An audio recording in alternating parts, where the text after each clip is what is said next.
나는 한때 서울에서 꽤 이름이 알려진 병원의 응급실 간호사였습니다. 밤과 낮이 뒤바뀌는 생활이었지만 누군가의 생명을 지킬 수 있다는 사실 하나로 버티며 살았습니다. 환자가 눈을 뜨는 순간을 볼 때마다 그 어떤 보람보다 큰 기쁨을 느끼곤 했습니다. 처음 응급실에 발령을 받던 날 선배 간호사가 제게 이런 말을 했습니다. 여기서는 감정을 가슴 깊이 묻어두는 법을 먼저 배워야 해. 울고 싶으면 화장실 가서 울고 나와서는 웃어야 해. 그게 이 일이야. 처음에는 그 말이 너무 차갑게 들렸습니다. 사람이 죽어가는 현장에서 어떻게 감정을 끊을 수 있냐고. 하지만 3개월이 지나고 6개월이 지나고 1년이 지나면서 저는 알게 됐습니다. 그건 냉정함이 아니었습니다. 살아남기 위한 방법이었습니다. 환자 곁에서 흔들리면 그 흔들림이 환자에게 전해집니다. 손끝이 흔들리면 주사바늘이 빗나갑니다. 눈이 흐려지면 모니터 수치를 놓칩니다. 그래서 우리는 단단해져야 했습니다. 겉으로는 응급실이라는 곳은 살아있는 사람이 죽음과 가장 가까이 맞닿는 공간입니다. 그곳에서는 울어도 안 되고 흔들려도 안 됩니다. 가슴이 찢어지더라도 손은 멈추지 않아야 합니다. 나는 그곳에서 10년을 일했습니다. 10년 동안 나는 수천 명의 손을 잡았습니다. 이름도 모르는 사람들의 손을. 괜찮으세요? 지금 치료 중이에요. 라는 말을 수백 번 했습니다. 그 말이 거짓말이 될 때도 있었습니다. 그럴 때는 화장실에 가서 잠깐 벽에 이마를 기댔습니다. 딱 1분. 그리고 나와서 다시 웃었습니다. 그날도 새벽 2시가 조금 넘은 시간이었습니다. 야간 근무를 시작한 지 6시간이 지나 있었습니다. 몸은 이미 자정이 넘으면서부터 자동으로 움직이고 있었습니다. 오래 일하면 몸이 기억합니다. 머리가 명령을 내리지 않아도 손이 먼저 움직이는 경지. 나는 그 경지에 이미 오래전에 다다라 있었습니다. 응급실 문이 거칠게 열리며 환자가 들것에 실려 들어왔습니다. 교통사고였습니다. 피로 젖은 옷, 희미한 호흡, 그리고 다급하게 외치는 구조대원의 목소리. 의식 없습니다. 혈압 떨어지고 있습니다. 그 순간부터 제 몸은 다시 자동으로 움직였습니다. 산소 마스크, 심박 모니터, 혈압 측정, 손가락이 환자의 목 옆 경동맥을 짚었습니다. 약하지만 있었습니다. 맥박이 살아있어. 빨리. 나는 급히 산소 마스크를 씌우고 환자의 맥을 확인했습니다. 수액줄을 연결하며 동시에 외상 부위를 확인했습니다. 두부 외상, 복부 충격, 오른쪽 다리 골절 의심, 머릿속에서 순서가 정렬됐습니다. 지금 당장 해야 할 것, 그 다음에 해야 할 것. 감정이 들어설 틈은 없었습니다. 그때 누군가 내 옆에서 떨리는 목소리로 말했습니다. 제발 제 아들입니다. 살려주십시오. 나는 잠깐 고개를 들었습니다. 검은 양복을 입은 노인이 서 있었습니다. 응급실 특성상 보호자는 대기실에서 기다려야 하는데 어떻게 들어왔는지 이미 환자 바로 옆에 와 있었습니다. 경호원처럼 보이는 사람들이 그 뒤에 서 있었습니다. 하지만 나는 그런 것들을 볼 여유가 없었습니다. 그 눈빛에는 평생 한 번도 본 적 없는 두려움이 담겨 있었습니다. 무언가를 많이 가진 사람의 눈이었습니다. 그런데 그 많은 것들로도 지금 이 순간 아무것도 할 수 없다는 걸 깨달은 눈이었습니다. 그 사람이 누구인지 나는 몰랐습니다. 나에게 중요한 건 단 하나였습니다. 환자를 살리는 것. 보호자분, 지금 치료에 집중해야 합니다. 대기실에서 기다려주세요. 내가 말하자 그 노인은 한 걸음 뒤로 물러섰습니다. 하지만 눈은 아들에게서 떼지 못했습니다. 나는 밤새 그 남자의 곁을 지켰습니다. 수술팀이 들어오고 처치가 이어지는 동안에도 나는 곁을 떠나지 않았습니다. 수치가 오르내릴 때마다 가슴이 서늘해졌지만 손은 멈추지 않았습니다. 가끔 대기실 쪽을 흘깃 보면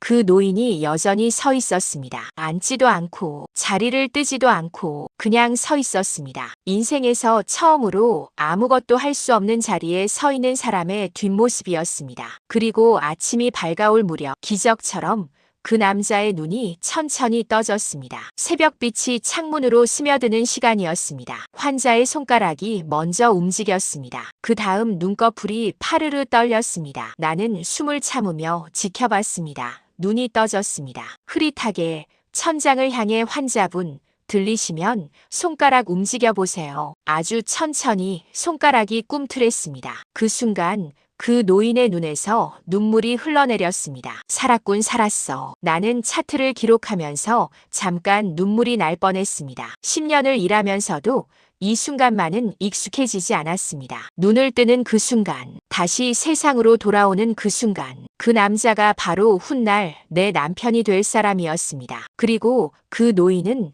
나를 평생 가장 크게 울릴 사람이 될 줄도 그때는 몰랐습니다. 병원에서의 인연은 생각보다 빠르게 가까워졌습니다. 그 남자는 퇴원 후에도 몇 번이나 병원을 찾아왔습니다. 처음에는 꽃을 들고, 두 번째에는 케이크를, 세 번째에는 아무것도 들지 않고 또 오셨네요. 네. 간호사님 덕분에 제가 다시 살았습니다. 그냥 감사하다는 말을 직접 드리고 싶어서요. 나는 웃으며 말했습니다. 그건 의료팀 전체가 한 일이에요. 그래도 제가 처음 눈을 떴을 때 제 손을 잡고 계셨던 분이 간호사님이었어요. 나는 그 말에 잠시 멈칫했습니다. 환자들은 기억하지 못할 거라고 생각했습니다. 의식이 돌아오는 순간의 기억은 보통 흐릿하다고 배웠으니까요. 하지만 이 사람은 기억하고 있었습니다. 그렇게 우리는 천천히 가까워졌습니다. 처음에는 병원 근처 커피숍에서 커피 한 잔, 그 다음엔 저녁 식사,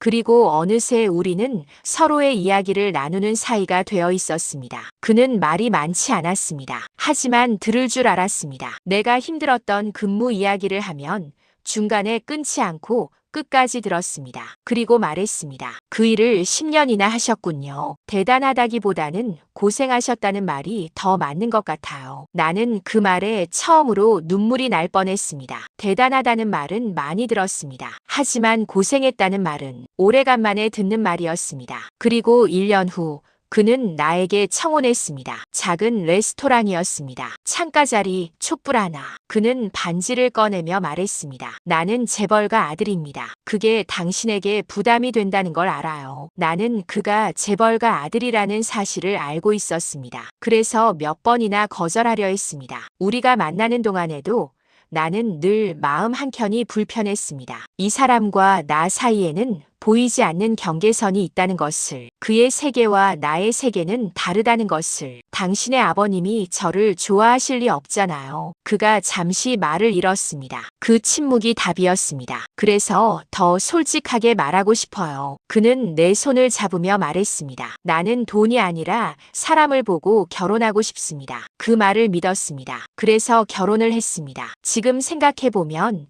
그 말이 진심이 아니었던 것은 아닙니다. 그는 정말 그렇게 생각했을 겁니다. 하지만 사람은 혼자 사는 게 아니라는 것을, 결혼은 두 사람만의 일이 아니라는 것을 그때 우리 둘 다 너무 몰랐습니다. 하지만 결혼식 날 나는 한 사람의 눈빛을 잊지 못합니다. 바로 시아버지였습니다. 결혼식장은 서울 한복판의 큰 호텔이었습니다. 드레스는 아름다웠고 꽃은 화려했습니다. 하객들은 몇백 명이었습니다. 나는 그 많은 얼굴들 사이에서 자꾸 시아버지의 얼굴을 찾았습니다. 왜인지 모르게 다른 하객들은 환하게 웃고 있었습니다. 드레스도 예쁘다. 신랑이 잘생겼다.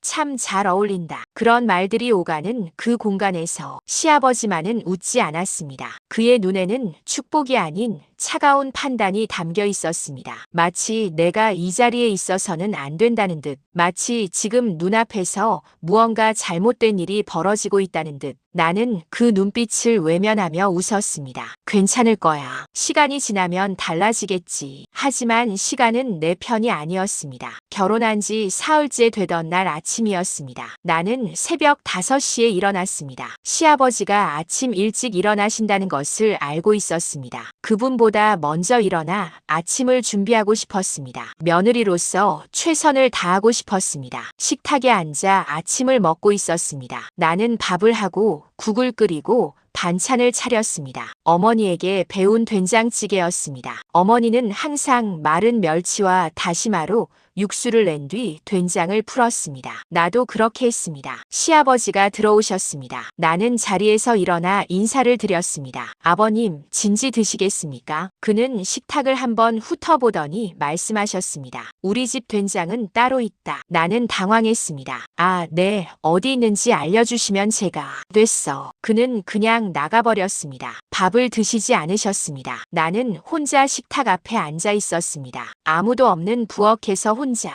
잘 차려진 밥상 앞에 혼자. 그리고 그날부터 그는 내가 차린 밥상에는 앉지 않으셨습니다. 작은 신호였습니다. 하지만 나는 그것이 시작이었다는 것을 나중에야 알았습니다. 결혼 후 첫 번째 주말, 시아버지는 가족 모임을 열었습니다. 큰 한옥 별채 한가운데 긴 식탁이 차려졌습니다. 나는 그 공간을 처음 봤습니다. 수백 년은 된 것 같은 목조 기둥, 조용하고 단정한 마당, 정성스럽게 다듬어진 소나무들. 이 집안이 얼마나 오래된 뿌리를 가지고 있는지 그 공간 자체가 말해주고 있었습니다. 친인척들이 하나둘 모여들었고 나는 새 며느리로 소개를 받았습니다. 허 회장님 댁 며느리가 간호사라던데. 누군가 건네는 말에 다른 누군가가 조용히 웃었습니다. 뭐 요즘 세상에 출신이 어디가 중요하겠어요. 그 말은 위로가 아니었습니다. 낮추는 말이었습니다. 그 자리에서 나는 처음으로 느꼈습니다. 내가 이 집안 사람들 눈에 어떻게 보이는지, 능력이나 인품이 아니라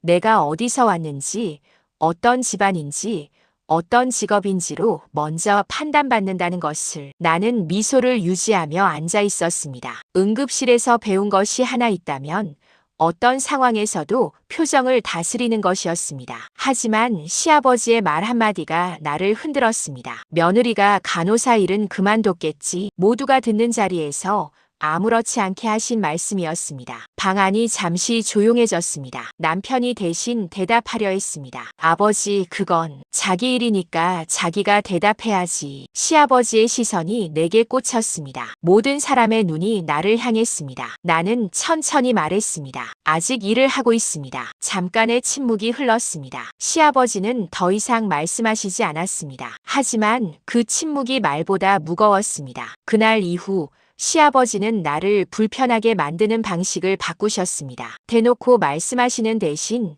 아무 말도 하지 않으셨습니다. 내가 인사를 드려도 고개만 끄덕이셨습니다. 내가 음식을 드려도 그냥 두셨습니다. 내가 말을 걸어도 짧게 딱 필요한 말만 하셨습니다. 그 무관심이 어떤 면에서는 욕설보다 더 아팠습니다. 말은 반박할 수 있습니다. 하지만 무관심은 반박할 수도 없습니다. 존재를 지워버리는 방식이기 때문입니다. 나는 없는 사람이었습니다. 그 집에서 그분의 눈에. 밤마다 남편 옆에서 눈을 감으면서도 잠이 오지 않는 날이 많았습니다. 내가 뭘 잘못하고 있는 건지, 더 잘할 수 있는 방법이 있는 건지, 아니면 그냥 이대로 버텨야 하는 건지, 그 질문들이 천장에 매달려 있었습니다. 그러던 어느 날 결혼한 지 2달이 채 안 됐을 때였습니다. 시아버지가 나를 서재로 부르셨습니다. 커다란 창문, 무거운 책장들, 사방에 가득한 트로피와 상패들, 50년 가까운 세월 동안 쌓아올린 성공의 증거들이 방 안을 가득 채우고 있었습니다. 그 한가운데 회장이 앉아 있었습니다. 차갑게, 단단하게. 나는 문을 열고 들어서는 순간 직감적으로 알았습니다. 오늘은 가벼운 대화가 아니라는 것을. 그는 안경을 벗으며 천천히 말했습니다. 앉게. 나는 자리에 앉았습니다. 등이 곧게 펴졌습니다. 응급실에서 수없이 반복하던 자세였습니다. 어떤 말이 와도 흔들리지 않겠다는 자세. 그는 잠시 서류를 정리하더니 나를 바라봤습니다. 위에서 아래로 훑는 눈길이었습니다. 인사를 받는 눈빛이 아니라 물건을 살피는 눈빛이었습니다. 자네 직업이 간호사라고 했지? 네, 그렇습니다. 몇 년이나 했나? 10년 됐습니다. 그는 고개를 천천히 끄덕이더니 이내 천천히 저었습니다. 우리 집안 며느리는 간호사가 아니다. 나는 그 말의 의미를 이해하지 못했습니다. 아니, 이해하고 싶지 않았습니다. 죄송합니다만 무슨 뜻이신지. 말 그대로야. 그는 덤덤하게 말했습니다. 이미 다른 집안과 약속이 되어 있었다. 오랜 사업 파트너의 딸, 제대로 된 집안의 따님과의 혼약 말이다. 그 약속을 저 녀석이 제 멋대로 깨버렸지. 나는 잠자코 들었습니다. 남편은 그 사실을 내게 말하지 않았습니다. 아니, 어쩌면 알고 있었지만 말하지 않은 걸 수도 있습니다. 우리 가문 100년의 역사가 있다. 내가 맨손으로 일구고 땀으로 세운 회사다. 그 역사에 어울리는 사람이 있고 그렇지 않은 사람이 있는 법이야. 그는 말을 잠시 멈췄습니다. 자네가 나쁜 사람이라는 게 아니야. 그건 아니야. 마치 그 말이 나를 배려하는 것처럼 들릴 수도 있었습니다. 하지만 이어지는 말이 그 배려를 지웠습니다. 다만 자네는 우리 집안에 맞지 않는다는 거지. 배경도 학벌도 집안도. 나는 숨을 참았습니다. 배경도 학벌도 집안도. 세 단어가 가슴에 차례로 꽂혔습니다. 지방의 작은 마을에서 태어나 새벽 버스를 타며 학교를 다닌 것, 장학금을 받아가며 간호학교를 마친 것, 부모님이 남긴 유산이 따뜻한 손과 성실함 뿐이었던 것, 그 모든 것이 지금 이 자리에서 결격의 이유가 되고 있었습니다. 나는 부끄럽지 않았습니다. 새벽 버스를 탔던 것도 장학금을 받은 것도 그 길이 내가 걸어온 길이고 그 길이 나를 여기까지 데려왔으니까요. 하지만 아팠습니다. 내가 아무리 잘 살아온 삶이라도 누군가의 기준에서는 결격이 될 수 있다는 것이, 지금이라도 헤어지는 것이 서로에게 좋다. 나는 고개를 숙였습니다. 손이 떨렸습니다. 하지만 목소리만큼은 흔들리지 않으려 했습니다. 죄송합니다. 하지만 저는 남편을 사랑합니다. 사랑. 그는 그 단어를 짧게 되풀이했습니다. 마치 낯선 외국어를 처음 들은 것처럼. 자네 나이가 몇인가? 32입니다. 32이면 세상을 좀 알 나이인데. 그는 천천히 일어나 창가로 걸어갔습니다. 창문 너머로 넓은 정원이 펼쳐져 있었습니다. 봄이었습니다. 꽃이 피어 있었습니다. 그 아름다운 풍경이 그 순간만큼은 잔인하게 느껴졌습니다. 사랑은 돈 앞에서 오래가지 않는다. 등을 보이며 하는 말이었습니다. 지금은 믿기 어렵겠지. 하지만 사람은 결국 자기 수준으로 돌아가게 되어 있어. 물은 아래로 흐르는 법이거든. 나는 그 말이 무슨 뜻인지 알았습니다. 결국에는 내가 남편에게 짐이 된다는 것. 결국에는 내가 이 집안을 끌어내린다는 것. 나는 천천히 일어섰습니다. 화가 났습니다. 솔직히 말하면. 하지만 그 화를 그대로 꺼내면 안 된다는 것도 알았습니다. 그러면 그분이 원하는 것을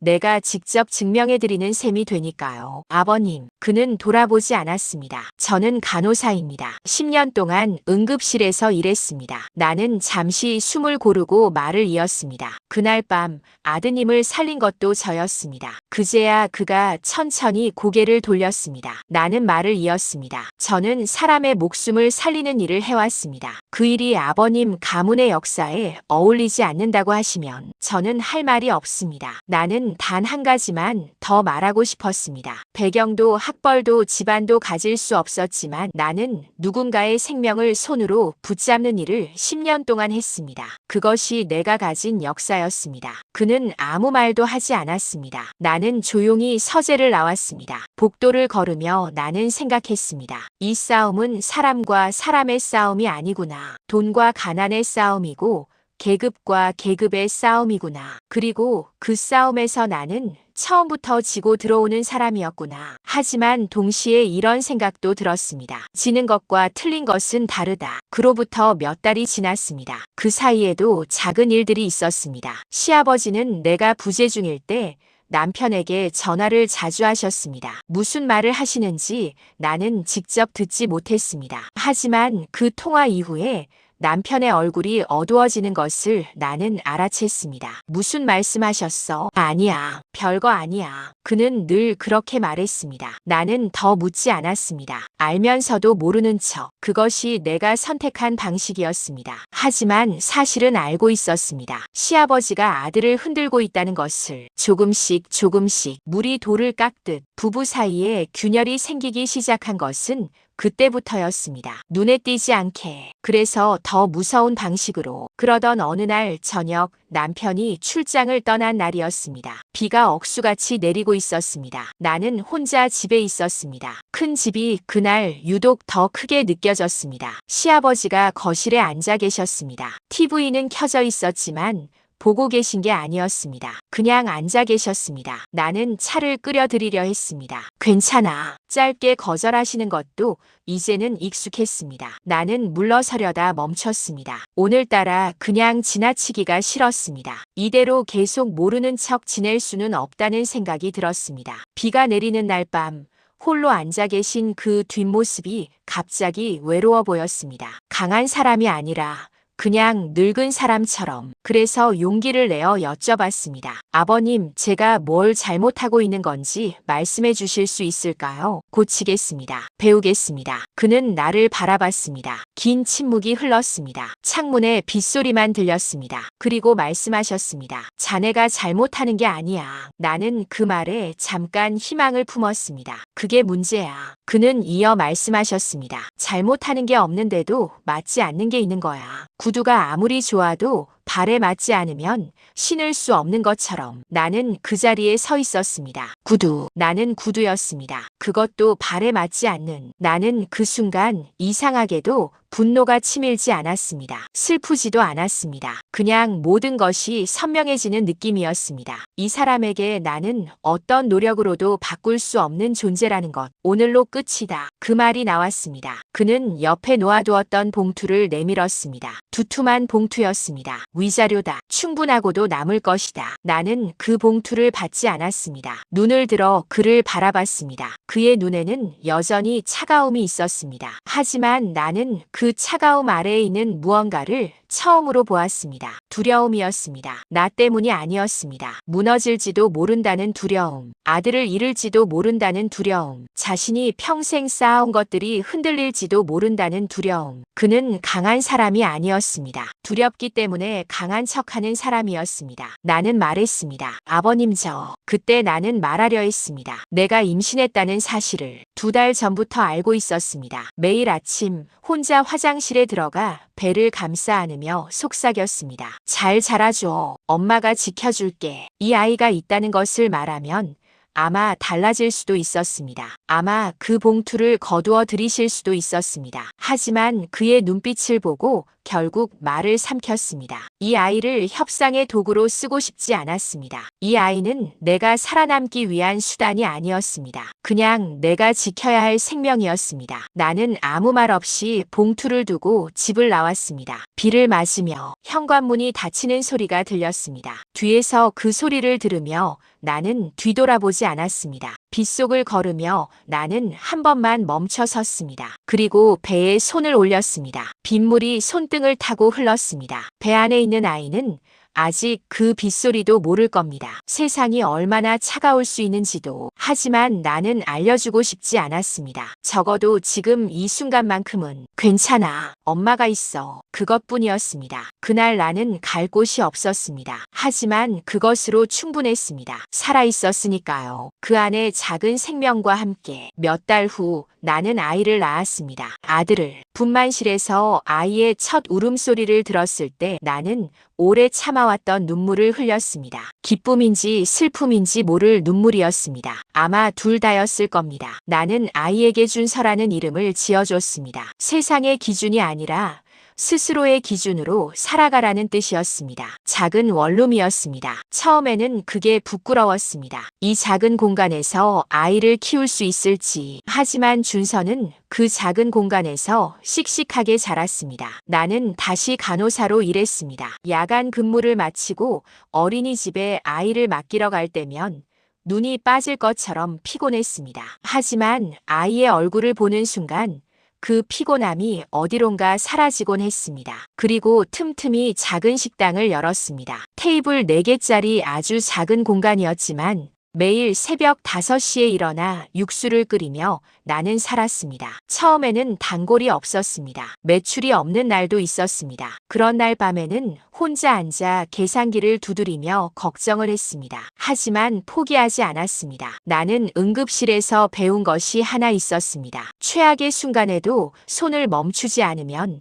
살아날 가능성이 생긴다는 것. 아들은 어느새 훌쩍 자랐습니다. 첫 걸음마를 떼던 날 혼자 박수를 쳤습니다. 초등학교 입학식에는 잠시 일을 빠지고 갔습니다. 아이가 교문을 들어서며 한번 뒤돌아봤을 때 나는 웃으며 손을 흔들었습니다. 그러고서 바로 식당으로 달려갔습니다. 그런 날들이었습니다. 화려하지 않고 쉽지 않지만 하루하루 쌓여가는 날들. 그리고 어느 날 식당 문이 열렸습니다. 그날도 나는 새벽부터 육수를 끓이고 있었습니다. 점심 영업이 시작되기 전 잠깐 환기를 시키려고 문을 반쯤 열어뒀습니다. 낡은 외투, 구부러진 어깨, 지팡이에 의지한 발걸음, 살이 빠진 얼굴, 하얗게 센 머리카락. 처음에는 몰랐습니다. 그냥 연세 드신 손님이라고 생각했습니다. 하지만 그 눈을 보는 순간 나는 알았습니다. 그 눈, 12년 전 응급실 문을 열고 들어오던 그 눈, 그날 봉투를 내밀던 그 눈, 회장이었습니다. 시간이 그를 많이 바꿔놓았습니다. 그 단단하고 차갑던 사람이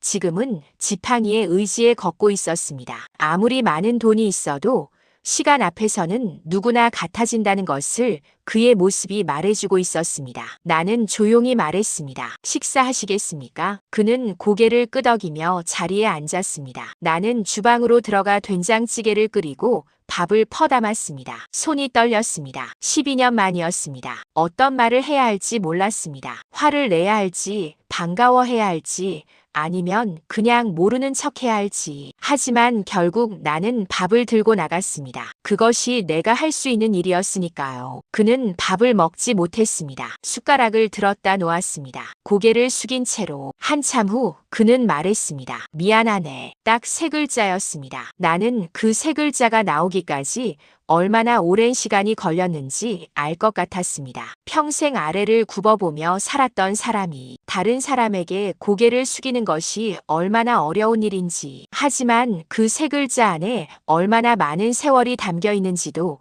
나는 알 것 같았습니다. 나는 방으로 들어가 오래된 봉투를 꺼냈습니다. 12년 동안 한 번도 버리지 못한 것. 왜 버리지 못했는지 나도 몰랐습니다. 그냥 서랍 깊은 곳에 있었습니다. 가끔 이사를 하면서도 함께 가지고 다녔습니다. 그 안에는 초음파 사진이 있었습니다. 이제는 많이 낡고 색이 바랬지만 그 안에 작은 점처럼 찍혀있는 형체는 여전히 보였습니다. 나는 그것을 그의 앞에 내려놓았습니다. 12년 전 그날 말씀드리지 못했습니다. 그날 저는 아이를 가지고 있었습니다. 그의 눈이 사진으로 향했습니다. 그의 손이 떨렸습니다. 그때 식당 문이 열렸습니다. 교복을 입은 소년이 들어왔습니다. 엄마, 오늘 장사 잘 됐어요. 나 배고파. 해맑게 웃으며 가방을 툭 내려놓으며 아무것도 모르는 얼굴로 나는 조용히 말했습니다. 준서야, 인사드려라. 내 할아버지다. 준서가 고개를 갸웃하며 그 노인을 바라봤습니다. 처음 보는 얼굴이지만 이상하게도 낯설지 않은 것 같은 표정으로 그는 초음파 사진을 든 채로 소년을 오래 바라봤습니다. 한 줄기 눈물이 주름진 볼을 타고 흘렀습니다. 그리고 그 자리에서 무너져 울었습니다. 어린아이처럼 소리 없이, 하지만 온몸으로. 내가 내 손으로 내 손자를 버렸구나. 나는 주방으로 들어가 국물을 데웠습니다. 혼자 잠깐 벽에 기댔습니다. 12년이었습니다. 비를 맞으며 나왔던 그날부터 준서의 첫걸음마, 첫 입학식, 새벽 5시의 육수, 그 모든 날들이 한꺼번에 밀려왔습니다. 억울함도 있었습니다. 솔직히 왜 이제 와서, 왜 그때는. 하지만 그 울음소리를 들으며 나는 그 억울함보다 더 오래된 것이 올라오는 것을 느꼈습니다. 처음 응급실에서 그 노인의 눈빛을 봤을 때의 기억. 아들이 죽을까봐 두려워하던 그 눈빛. 그 눈빛이 지금 이 자리에서 다시 보였습니다. 이번에는 아들 때문이 아니라 손자 때문에. 나는 조용히 눈물을 닦았습니다. 그리고 따뜻한 국그릇 2개를 들고 나갔습니다. 하나는 그 앞에, 하나는 준서 앞에. 아버님, 저는 간호사입니다. 그래서 사람을 포기하는 법을 배우지 않았습니다. 그는 말없이 고개를 끄덕였습니다. 준서가 옆에서 묵묵히 밥을 먹기 시작했습니다.